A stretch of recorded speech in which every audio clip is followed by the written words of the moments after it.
آیت کریمہ میں لفظ تنزیل کے حوالے سے ہماری گفتگو ہوئی،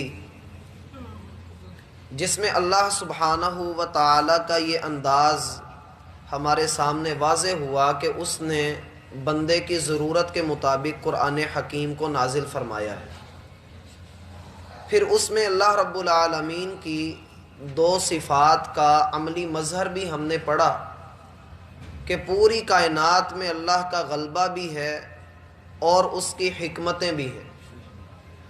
اب اسی حقیقت کو مزید کھول کر آگے بیان کیا جا رہا ہے، اور ان دونوں صفات کا تعلق آگے لکھے ہوئے لفظ حق کے ساتھ ہے۔ فرمایا انا انزلنا الیک الکتاب بالحق، یہ کتاب کسی انسان کی مرتب کی ہوئی نہیں ہے، نہ ہی یہ کسی کا قول ہے، اور نہ ہی یہ کسی شاعر کی باتیں ہیں، اور نہ ہی یہ اندھیرے میں تیر چلائے گئے ہیں کہ مستقبل کی جو خبریں آپ کو دی جا رہی ہیں بس وہ بلا وجہ ہی ہوں، ہرگز نہیں۔ یہ کتاب برحق ہے، ہم نے ہی اس کو حق کے ساتھ نازل کیا ہے۔ انا انزلنا میں کل والی بحث کو آپ ذہن میں لائیے تو میں نے آپ کو بتلایا تھا کہ انزلنا کا معنی ہوتا ہے کہ ایک مرتبہ میں سارا کچھ نازل کر دینا، ایک ہی مرتبہ میں یک بارگی سب کچھ اتار دینا، اور پیچھے لفظ تنزیل ہے جس کا معنی ہوتا ہے تھوڑا تھوڑا کر کے نازل کرنا۔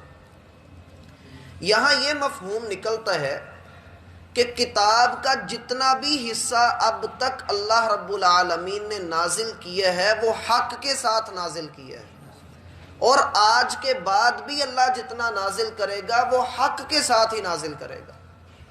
اور پھر اس میں یہ بات بھی ملحوظ خاطر رہے کہ اللہ رب العالمین نے جو کتاب کے ساتھ لفظ حق کا استعمال فرمایا ہے، بالحق، ہم نے اس کو حق کے ساتھ نازل کیا ہے، اس میں بہت سارے حقائق کو اللہ نے جمع کر دیا ہے۔ مثلا یہ ہم سب کا ایمان ہے کہ اللہ رب العالمین سبحان ہے، وہ پاک ہے، ہر طرح کے نقائص اور خامیوں سے منزہ و مبرہ ہے۔ وہ ایسا سبحان ہے کہ اگر آپ کوئی بھی بندگی بجا لانا چاہتے ہیں تو آپ کو خود بھی پاک ہونا پڑے گا، اور اس کے لیے وہ آپ کو وضو کا طریقہ سکھاتا ہے، وہ آپ کو تعلیم دیتا ہے، وہ آپ کی ظاہری نجاست کو بھی دور کرتا ہے، آپ اپنے جسم کو دھو لیتے ہیں تو تصور کیجئے کہ باطنی طور پر وہ آپ کے گناہوں کو دھو رہا ہے، ایک ایک قطرے کے ساتھ گناہ دھلتے چلے جاتے ہیں، اور بندہ جب اللہ کے سامنے کھڑا ہوتا ہے تو گناہوں سے پاک صاف ہو چکا ہوتا ہے۔ ہمارا ایمان ہے کہ اللہ پاک ہے اور برحق ہے۔ دوسرے نمبر پہ ہم یہ کہتے ہیں کہ محمد الرسول اللہ صلی اللہ علیہ وسلم تمام انسانوں میں سب سے افضل، سب سے اکمل اور سب سے اطہر ہیں۔ انسانوں میں سب سے بڑھ کر اگر کوئی پاکیزہ طبیعت، پاکیزہ کردار کا کوئی شخص ہے تو وہ محمد الرسول اللہ صلی اللہ علیہ وسلم، اور پھر ان کی ایک ایک بات بھی برحق ہے۔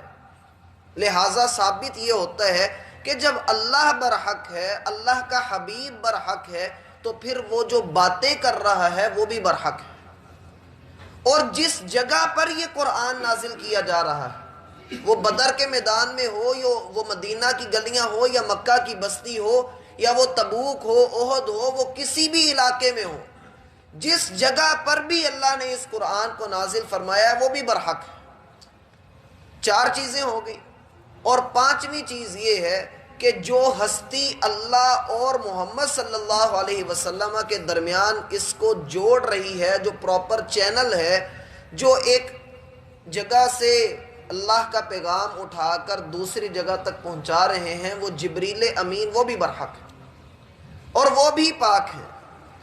لہٰذا جب اللہ رب العالمین کے کلام کا، اللہ کا اور اللہ رب العالمین سے جڑے ہر رشتے کا، جس میں اللہ رب العالمین کی بندگی اور عاجزی پائی جا رہی ہے، جب اس کا پاک ہونا اور حق ہونا ثابت ہو جائے تو پھر یہاں پر یہ بات آتی ہے کہ اس قرآن کے اندر جتنے دعوے کیے گئے ہیں وہ حق ہیں، وہ چاہے آنے والے وقت کی خبر ہو، وہ آنے والی قیامت کی نشانیاں ہوں، یا پچھلی گزری ہوئی اقوام کے حالات ہوں، یا موجودہ صورتحال ہو، قرآن برحق ہے اور اس کو حق کے ساتھ قرآن بیان کر رہا ہے۔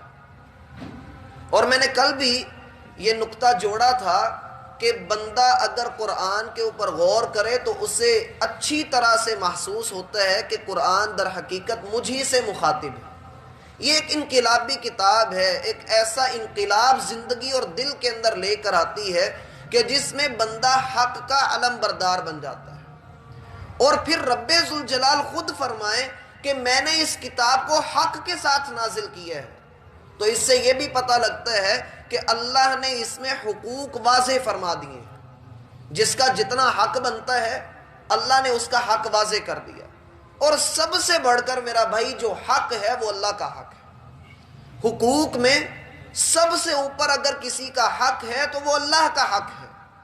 حقوق اللہ اور حقوق العباد، یہ دو ایسے حقوق ہیں، اگر بندہ ان کو سمجھ لے، بندہ ان کو ادا کر لے تو اس کی نجات بالکل واضح ہو چکی ہوتی۔ لیکن ہمارا المیہ ہے کہ ہم حقوق العباد کی پاسداری تو کر رہے ہیں، ہم ان کی حفاظت تو کرتے ہی رہتے ہیں، لیکن جب اللہ کے حقوق کی بات آتی ہے تو پھر ہم اللہ رب العالمین کو اپنا رب تو مان لیتے ہیں۔ ہم یہ کہتے ہیں کہ میری پرائیویٹ لائف میں، میری اکیلے کی زندگی میں جو میں بیچلر اپنی لائف گزار رہا ہوں، اس میں میں اپنے رب کے ساتھ جیسا مرضی تعلق رکھوں، وہ میرا اور میرے رب کا معاملہ ہے۔ رہی میری پبلک لائف، میری معاشرت، میرا کمانا، میری تہذیب، میری سیاست، تو یہ میری اپنی مرضی پر منحصر ہے، میں جو چاہے کروں۔ یہاں ہم اللہ کے حق کو چھوڑ دیتے ہیں۔ یہ کیسے ممکن ہے کہ ایک بندے کو بندہ یہ کہے کہ آپ میرے باپ بھی ہیں، اور پھر بعد میں جب وہ پانی مانگے تو کہے کہ میری ٹانگیں درد کرتی ہیں، میں آپ کو پانی نہیں پلا سکتا؟ تو نہ تو عقل مانتی ہے اس کو، نہ ہی شریعت اس کو مانتی ہے، اور نہ ہی دنیا کے انسان اس کو تسلیم کر سکتے ہیں۔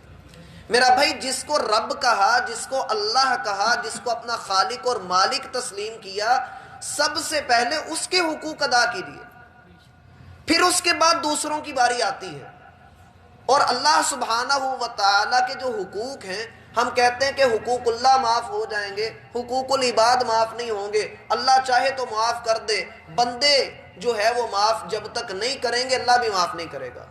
کسی حد تک بات درست ہے، لیکن اس بات نے ہمارے عقیدہ توحید کو جس قدر نقصان پہنچایا ہے، اللہ کی قسم وہ ناقابل تلافی ہو چکا ہے۔ ہمیں اس بات کی سوچ آنی چاہیے کہ حقوق العباد، جس میں ہم کہتے ہیں ماں کا حق ہے، باپ کا حق ہے، بہن بھائیوں کا حق ہے، رشتہ داروں کا حق ہے، یہ سارے حقوق سکھانے والا کون تھا؟ ایک اللہ ہی تو تھا۔ اگر اللہ نہ سکھاتا تو آپ اسلام کے آنے سے قبل کی حالت کو دیکھ لیں، جہاں باپ اور بیٹا ایک دوسرے کی گردن کاٹ رہے ہیں، جہاں عورت کو زندہ دفن کیا جا رہا ہے، اس کی وراثت میں سے اس کو حصہ نہیں دیا جا رہا، لگاتار طلاقیں دی جا رہی ہیں، اور کچھ پتہ نہیں کہ طلاقوں کی گنتی انلیمیٹڈ ہو چکی ہے، نہ رکھتے ہیں نہ اس کو چھوڑتے ہیں، اور قتل و غارت ہے، سودی کاروبار ہیں۔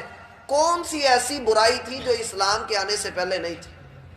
اسلام نے سب سے پہلے آ کر اللہ کے حقوق سکھائے، اور پھر جب بندوں نے اللہ کے حقوق سیکھ لیے تو ساتھ ساتھ اسلام نے پیرالل اس کو چلایا کہ آپ بندوں کے حقوق بھی ادا کریں۔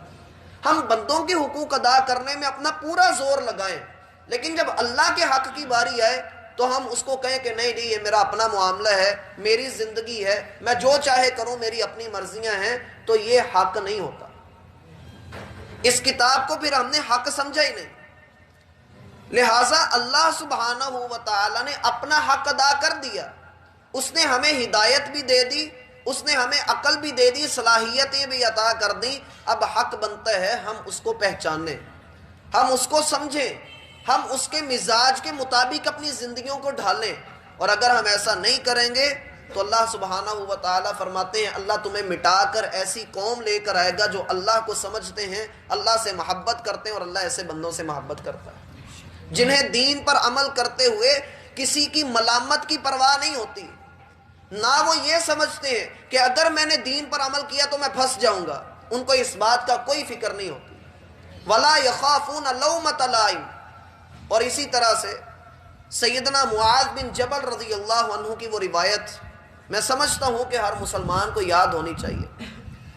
فرماتے ہیں کہ ایک مرتبہ میں رسول اللہ صلی اللہ علیہ وسلم کے ساتھ گدھے پر سوار تھا، آپ میرے آگے تھے اور میں آپ کے پیچھے تھا۔ آپ نے مجھ سے کہا، اے معاذ، کیا آپ کو علم ہے کہ اللہ کا کون سا حق ہے جو بندوں نے ادا کرنا ہے؟ هل تدری ما حق اللہ علی العباد؟ کیا آپ جانتے ہیں کہ اللہ کا کیا حق ہے اپنے بندوں کے اوپر؟ قلت اللہ ورسولہ اعلم۔ میں نے کہا اللہ اور اس کا رسول بہتر جانتے ہیں۔ پھر اللہ کے رسول صلی اللہ علیہ وسلم نے پھر پوچھا، معاذ کیا آپ کو علم ہے کہ اللہ رب العالمین کا کون سا حق ہے جو بندوں نے ادا کرنا ہے؟ میں نے پھر کہا اللہ اور اس کا رسول بہتر جانتے ہیں۔ آپ علیہ الصلاۃ والسلام نے تیسری مرتبہ مجھ سے پوچھا اور میں نے یہی جواب دیا، حتیٰ کہ آپ علیہ الصلاۃ والسلام نے پھر مجھے بتایا، یا معاذ، حق اللہ علی العباد اللہ یشرکوا بہ شیئا۔ معاذ، اللہ کا حق یہ ہے کہ بندے کھائیں اس کا، مشکل کشا اس کو مانے، حاجت روا اس کو مانے، تو اس کے ساتھ کسی اور کو شریک نہ ٹھہرائیں۔ اگر بندہ یہ کہتا ہے کہ اللہ میرا رب ہے، مانتا ہے کہ اللہ میرا خالق ہے، لیکن مدد کسی اور سے مانگتا ہے، کسی اور کے در پہ سر جھکاتا ہے، یا اپنے نفس کو اپنا معبود بناتا ہے، اللہ کے رسول فرماتے ہیں تعیس عبد الدرہم و عبد الدینار۔ نام کا عبداللہ ہے لیکن اس کو دینار سے اور درہم سے محبت ہے، یہ عبداللہ نہیں، یہ دینار کا بندہ ہے، یہ اللہ کا بندہ نہیں ہے، یہ خواہشات کا بندہ ہے۔ ہلاک ہو جائے وہ بندہ، اللہ کے رسول فرماتے ہیں، جسے درہم و دینار سے محبت۔ اور ہم دیکھتے ہیں کہ ہم اللہ کو نچلا درجہ دیتے ہیں اور اپنی خواہشات کو بہت اونچا لے جاتے ہیں۔ ہم اپنی خواہشات کی پرستش میں لگے ہوئے ہوتے ہیں۔ یہ کیسا انصاف ہے، انسان سجدہ رب کو کر رہا ہو اور ذہن میں اس کے اپنی تجارت کے سارے کھاتے آ رہے ہوں۔ پھر رسول اللہ صلی اللہ علیہ وسلم نے پوچھا، اے معاذ، کیا آپ جانتے ہیں کہ بندوں کا اللہ پر کیا حق ہے؟ اللہ کا حق تو ہم نے ڈیفائن کر دیا، اب بندوں کا کیا حق ہے؟ فرمانے لگے اللہ کے رسول مجھے نہیں پتا، اللہ اور اس کا رسول بہتر جانتے ہیں۔ رسول اللہ صلی اللہ علیہ وسلم نے فرمایا، حق العباد حق اللہ علی العباد و حق العباد علی اللہ۔ بندوں کا جو حق اللہ پر ہے وہ یہ ہے کہ جب بندے اللہ کے ساتھ کسی کو شریک نہ ٹھہرائیں، اللہ کی خالص بندگی کریں، تو پھر اللہ رب العالمین پر حق بنتا ہے کہ اللہ اپنے کسی بندے کو جہنم میں نہ گرائے۔ اور جب بندہ اللہ کا یہ حق ادا کرتا ہے، اللہ سبحانہ و تعالی اسے جہنم سے آزاد بھی کر دیتے ہیں۔ اس لیے میرا بھائی اللہ کے حقوق کو سمجھیے۔ اور آخری چیز اس میں نوٹ کر لیں، رسول اللہ صلی اللہ علیہ وسلم پر آیات نازل ہوئی سورۃ النساء میں، یا ایھا الذین آمنوا کونوا قوامین بالقسط شہداء للہ۔ ایمان والو، انصاف کا علم تھام کر، انصاف کا جھنڈا پکڑ کر اللہ کے فرما بردار اور اللہ کے لیے انصاف والے بن جاؤ۔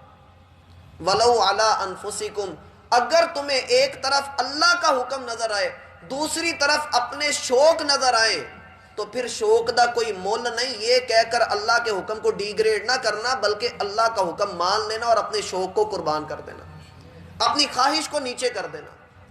وَلَوْ عَلَىٰ أَنفُسِكُمْ، اگر ایک طرف اللہ ہو، دوسری طرف تمہاری اپنی خواہش ہو، تو اپنے آپ کو کٹہرے میں کھڑے کر کے اپنی خواہش کو سزا سنا دینا اور اپنے رب کو وہ درجہ دے دینا جو اس کا درجہ ہے۔ اوِل والدین، یا یہ کہ تم ایسے دوراہے پر آ گئے ہو کہ ایک طرف والدین کی شفقت اور محبت ہے، جنہوں نے تمہیں پال پوس کر بڑا کیا، اب وہ تمہیں اللہ کی نافرمانی کا حکم دے رہے ہیں، دوسری طرف تیرے رب کا حکم ہے اگر والدین قربان کرنے پڑتے ہیں تو وقت کا ابراہیم بن کے ان کو قربان کر دینا، اللہ کا حق نہ مار دینا، ان کے حق پر آنچ نہ آنے دینا۔ اوِل والدین والاقربین، اور اگر والدین کی بات کوئی نہیں مانتا تو والدین سارے چاچے تائے مامے اکٹھے کر کے لے آتے ہیں کہ اس کو سمجھاؤ، مسلمان کو حکم دیا کہ جب تیرے اوپر اتنا دباؤ آ جائے، پوری برادری اکٹھی ہو جائے، تو تب کسی رشتہ دار کی دباؤ اور مخالفت اور محبت میں آ کر لف نہ جانا، بلکہ اپنے رب کا حق مقدم رکھنا۔ ان یکن غنیا او فقیرا فاللہ اولا بہما، نہ کسی امیر کی امیری تجھے متاثر کرے، نہ کسی غریب کی غربت تیرے دل کے اندر نرمی لے کر آئے۔ اللہ زیادہ حق رکھتا ہے کہ اللہ سبحانہ و تعالی ہی امیریاں دینے والا ہے، وہی غریبیاں دینے والا ہے۔ فلا تتبعوا الہوا ان تعدلوا، تم اپنی خواہشات نفس کی پیروی نہ کرنا اگر تم چاہتے ہو کہ تم عدل اور انصاف والے بن جاؤ، اور اگر پھر بھی ایسا کیا، ان اللہ کان بما تعملون خبیرا، اللہ تیرے ایک ایک عمل سے خوب باخبر ہے۔ میرا بھائی، حق کو سمجھنا یہ ایک لفظ ہے، ابھی اس کی تفصیل آپ چاہے جتنے دن مرضی پڑھ لیں۔ ہم اسی پر اکتفا کر کے اللہ سے دعا کرتے ہیں کہ اللہ رب العالمین ہمیں صحیح معنوں میں قرآن اور اللہ کے حقوق سمجھنے کی توفیق عطا فرمائے۔